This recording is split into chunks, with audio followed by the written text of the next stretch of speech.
O segundo dia depois da morte não pertence mais ao corpo, mas à memória.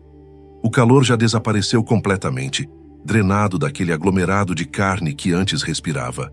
Os músculos, que durante toda uma vida responderam aos impulsos nervosos, se entregam à rigidez cadavérica, aquele estado de contração muscular post-mortem que transforma o corpo num avesso de si mesmo. Lentamente, tudo o que antes era movimento, energia, fluxo contínuo de trocas químicas e elétricas, tudo isso se converte em silêncio. A máquina se deteve. Mas o que está em jogo aqui não é apenas a decomposição física tão bem conhecida pela patologia e pela medicina forense. É o colapso de algo mais sutil, mais frágil e mais enganoso, a ideia de eu. Essa construção que durante toda a vida foi tida como real, como sólida, como a essência mais profunda de quem éramos. Quando tocamos num cadáver no segundo dia, estamos tocando não apenas a morte do corpo, mas o início da morte da identidade. O corpo ainda está lá, ainda conserva certas características físicas que permitem o reconhecimento, mas já está sendo invadido por processos de decomposição que começam a apagar os traços distintivos. Enquanto isso, numa esfera inteiramente diferente, a pessoa que habitava aquele corpo está sendo lentamente apagada da realidade vivida. O segundo dia termina no silêncio. O corpo já pertence à terra. O eu dissolveu-se completamente. O medo perde o sentido. O que resta é apenas a presença, impessoal, infinita, sem nome. Mas enquanto o eu desaparece, uma velha promessa ainda ecoa na mente dos vivos. A promessa de que no terceiro dia tudo renasce. Spinoza diria que essa promessa é a mais bela das ilusões e também a mais perigosa. No terceiro dia, revelaremos a mentira da ressurreição e o poder que ela exerceu sobre os séculos. Continue a jornada. O próximo capítulo está na playlist. Primo 1, Spinoza e a ficção do eu Spinoza, aquele filósofo que vivia moendo lentes ópticas enquanto pensava o mais alto dos pensamentos, dizia que o ser humano vive aprisionado numa ilusão fundamental, a ilusão de que é um centro separado, uma essência única dentro do universo. Cada um de nós carrega a convicção profunda de que existe um eu, uma mônada psíquica indivisível, uma identidade que é inarredavelmente nossa, que nos pertence, que é sagrada justamente porque é pessoal e irrepetível. Esse eu que diz sou, que grita suas dores e celebra suas alegrias, que teme a morte e deseja a continuidade. Esse eu é, para Spinoza, uma ficção útil, uma construção temporária que o corpo produz enquanto vive. Não é uma ficção no sentido de algo completamente falso, mas uma construção que serve a um propósito: manter a coesão de milhões de processos biológicos sob a aparência de unidade. O eu é a narrativa que o corpo conta sobre si mesmo enquanto está funcionando. É o script que a máquina biológica executa enquanto tem energia para executá-lo. E quando o corpo cessa, quando aquele fluxo de energia se interrompe, essa ficção se desfaz. Não de forma dramática, não num instante, mas gradualmente, dia após dia, especialmente naquele segundo dia em que a decomposição começa a ganhar ritmo. O corpo deixa de ser a casa do eu, e o eu deixa de ter fundamento. Por isso, no segundo dia após a morte, o que começa a morrer não é o corpo. Isso já aconteceu na morte clínica. O que começa a morrer é a identidade. O nome, aquela sequência de sons que nos identificava entre bilhões de pessoas. A história, a narrativa pessoal que tecíamos sobre nós mesmos. A voz interior que acreditava ser tua. Aquele diálogo ininterrupto com o qual construías sentido a cada momento da existência. Tudo isso começa a dissolver-se no nada. O eu morre antes da alma, porque o eu nunca foi mais do que uma imagem, um reflexo da atividade do corpo. Para Spinoza, precisamos compreender uma verdade fundamental sobre a natureza da consciência. A mente é a ideia do corpo. Não existe consciência independente, flutuando misteriosamente sobre a matéria, como um fantasma numa máquina, como alguns filósofos ingenuamente imaginam. A mente não é uma substância separada que habita o corpo e o move. A mente é simplesmente o modo como a realidade se percebe a si mesma através do corpo. É a forma pela qual a substância infinita experimenta a si mesma em primeira pessoa. O eu é apenas o eco dessa percepção. É apenas o som que faz a mente quando se observa a si mesma. Quando o corpo morre, esse eco silencia definitivamente. Não há uma alma pessoal que continue a narrar a própria história para uma plateia invisível. Não há um observador separado que continue observando depois de tudo terminar. O que chamamos de consciência é apenas o modo como a natureza se expressa momentaneamente como indivíduo, de forma concentrada, através de um ponto específico no espaço-tempo durante algumas décadas.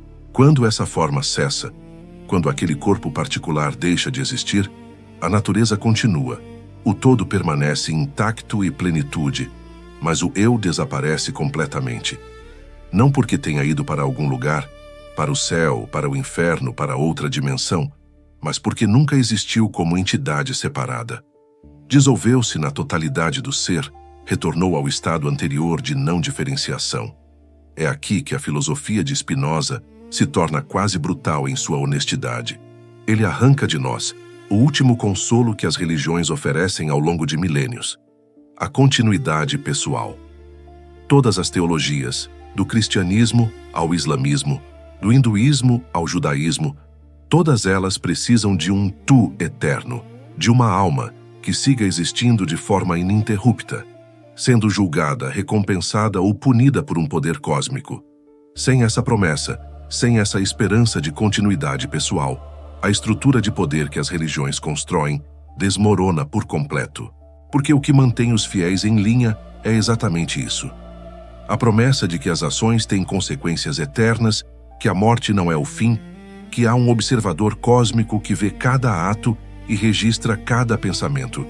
Mas Spinoza, com sua lógica fria e clara como o corte de uma lâmina bem afiada, desmonta todo esse engano metafisicamente. O eu não é eterno. O eu é apenas o modo como o corpo pensa a si mesmo enquanto está vivo. É apenas um efeito transitório de uma organização material complexa. E como todos os efeitos transitórios, deixa de ser quando as condições que o geraram cessam de existir. Kurman, o segundo dia e a morte da identidade. No segundo dia, o cadáver já não tem rosto. E por isso também o eu já não tem espelho. A identidade se desfaz, não apenas no corpo que apodrece e se entrega aos processos químicos da putrefação, mas também na lembrança que os outros guardam. O tempo começa a apagar contornos. A memória humana distorce sistematicamente os detalhes, apagando certas características enquanto exagera outras. O rosto que era tão conhecido começa a desbotar na memória. A voz, que era inconfundível, deixa de soar nos ouvidos de quem amava aquela pessoa. Mesmo o amor que sentiam por ti começa a se confundir com imaginação. O amor que era intenso e visceral no primeiro dia já é saudade no segundo, já é fragmentação no terceiro. O tu que existia tão vividamente na mente dos outros se transforma gradualmente numa figura cada vez mais nebulosa. Recordações contraditórias convivem. Pessoas diferentes lembram de ti de formas irreconciliavelmente diferentes. E com isso, até mesmo o último vestígio do eu começa a morrer pela segunda morte. A morte na memória coletiva. A morte, então, não é um momento singular, mas um processo prolongado que tem várias etapas. Primeiro cessa o corpo, aquele funcionamento biológico que sustentava a vida. Depois cessa o pensamento, aquela atividade neural que constituía a consciência. E por fim, ao longo dos anos e décadas, a identidade se desvanece completamente, apagada pela erosão do tempo e pelas limitações da memória humana. Spinoza via nisso não tragédia, mas libertação. Porque enquanto acreditamos no eu como algo fixo, imutável e imortal, vivemos em escravidão perpétua. Vivemos prisioneiros do medo. Temos medo de perder o que nunca foi nosso. A forma, o nome, a consciência, a continuidade pessoal.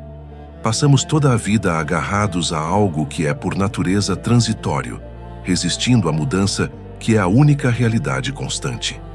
Ele ensinava que o verdadeiro conhecimento de si é compreender profundamente que nunca houve um eu separado do todo, que somos expressões momentâneas da substância infinita que permeia tudo. Como ondas que se erguem no mar em momentos de agitação, parecemos indivíduos distintos, mas não passamos de movimentos da mesma água. A onda não precisa sobreviver para que o mar continue. A onda não precisa ter imortalidade pessoal para que sua essência perdure como parte do todo. A onda apenas é enquanto é, e então retorna ao oceano. Quem compreende isso, verdadeiramente deixa de viver com medo. Deixa de gastar energia tentando preservar aquilo que é por natureza impermanente. Deixa de se prender obsessivamente à sua história pessoal.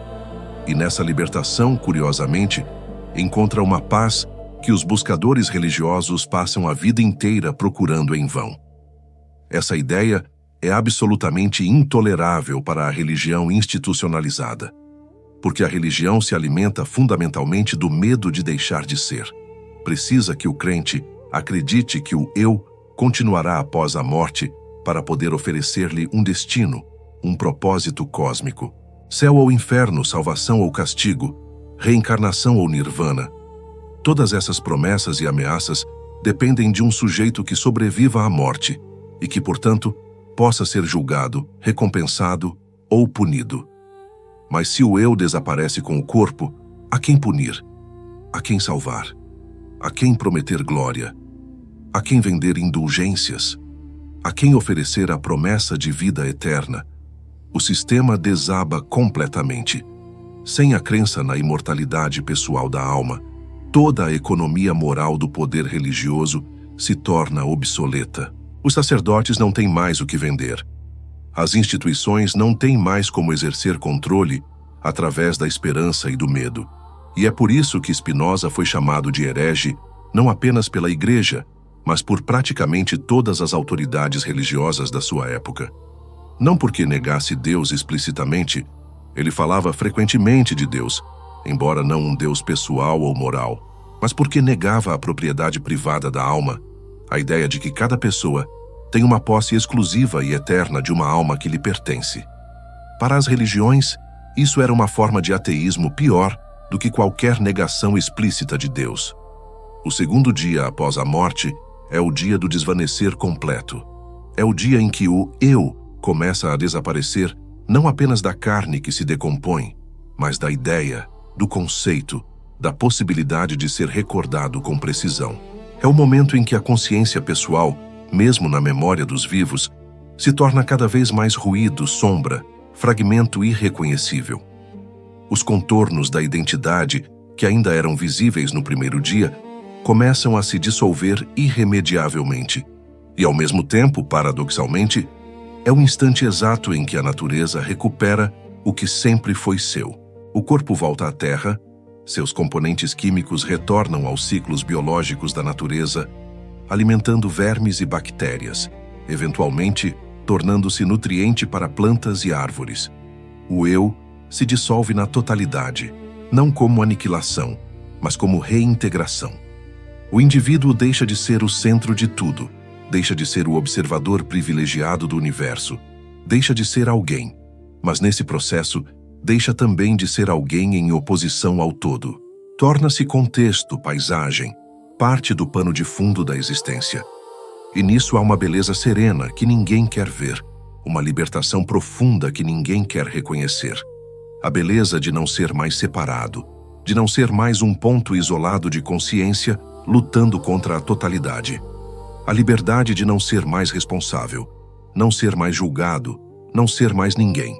Spinoza não via a morte como aniquilação, como a simples cessação brutal de tudo o que era. Para ele, a morte era transformação. Ele entendia a eternidade de uma forma completamente diferente daquela que as religiões promovem. A eternidade, para Spinoza, não é o prolongamento infinito da duração, não é viver para sempre no tempo. A eternidade é a presença absoluta do ser, é estar fora da dimensão temporal. é ser de uma forma que não depende do tempo para existir. Viver eternamente não é continuar existindo depois, século após século, numa versão qualitativa do tempo. Viver eternamente é compreender neste exato momento que tudo é eterno. Porque tudo é Deus, porque tudo é expressão da substância infinita que não depende do tempo para ser real. O tempo é apenas uma maneira pela qual seres finitos experimentam a infinidade. Para Deus, para a natureza em seu todo, não há passado, presente ou futuro. Há apenas ser. O eu, que teme desaparecer, é apenas a sombra dessa incompreensão fundamental sobre a natureza do ser.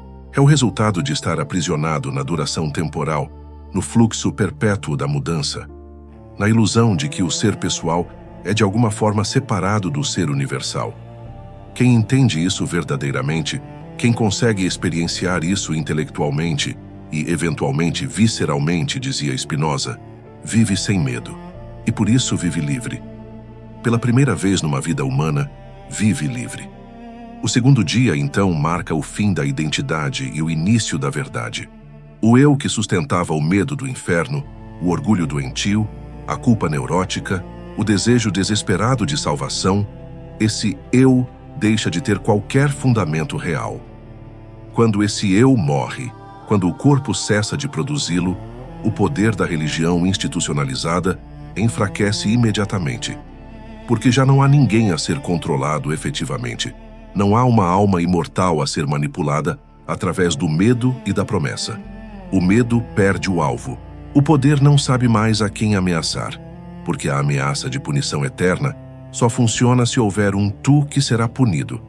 E o homem que compreende Spinoza, que realmente absorve essa compreensão, toca a liberdade mais perigosa e mais radical.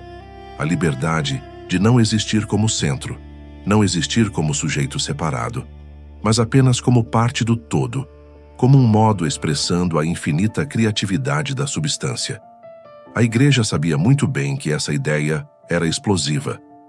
Não porque fosse falsa. A Igreja não se preocupava muito com falsidade ou verdade, preocupava-se com poder. Mas porque se o homem entende que não há um eu eterno, se compreende que a alma não é pessoal, mas apenas uma expressão impessoal de processos naturais. Toda a lógica de pecado e redenção perde sentido irremediavelmente. Não há quem confesse seus pecados, porque não há um eu responsável pelo pecado. Não há quem absolva, porque não há necessidade de absolvição. Não há quem julgue, nem quem seja julgado. Só há a natureza, indiferente e cega, perfeita em sua necessidade mecânica. E essa perfeição natural não precisa de perdão, não precisa de redenção. O pecado é uma invenção do medo, uma construção do poder religioso para manter os fiéis em linha. E o medo, bem sabemos, é a ferramenta fundamental do poder. Remove o medo do inferno, remove a esperança do paraíso, remove a culpa e a necessidade de redenção. E não há mais razão para obedecer a um sistema que vive dessa exploração emocional. No silêncio do segundo dia, quando já não resta calor corporal, quando já não há pensamento funcionando, quando nem mesmo a memória do corpo persiste, o eu se apaga completamente. E nesse apagar, revela-se algo que o medo jamais poderia suportar. A ausência não é vazio.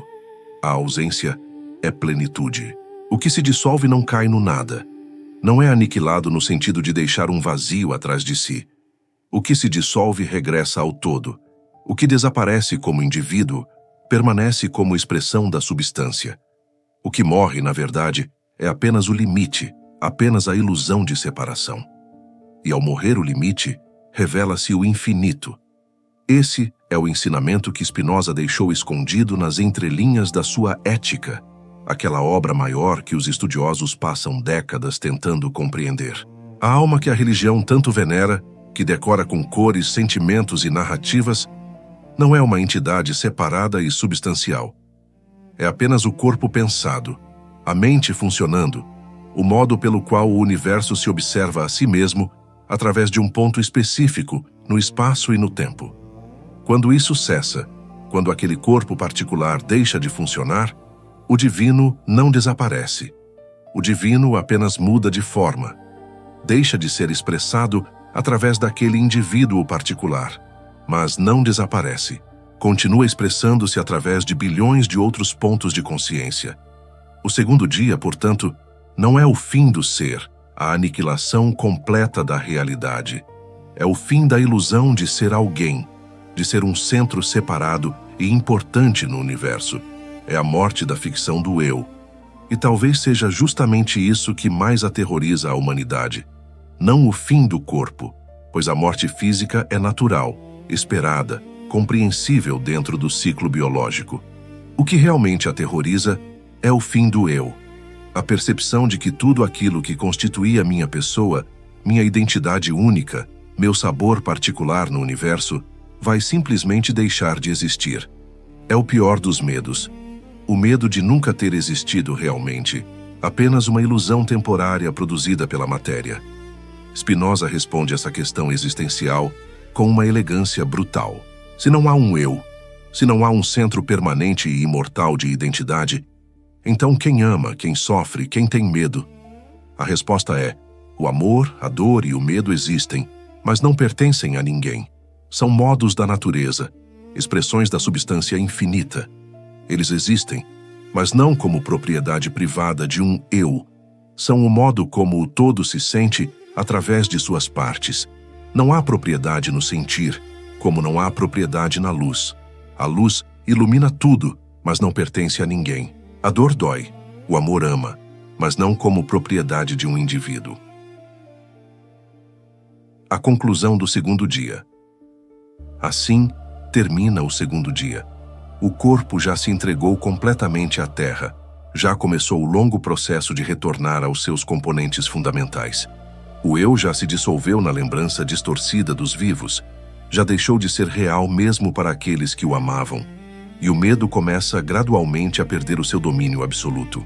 Porque quando compreendes, e essa compreensão é uma transformação interior genuína, que o eu morre antes da alma, percebes algo radicalmente libertador. Nunca precisaste de uma alma imortal para ser eterno.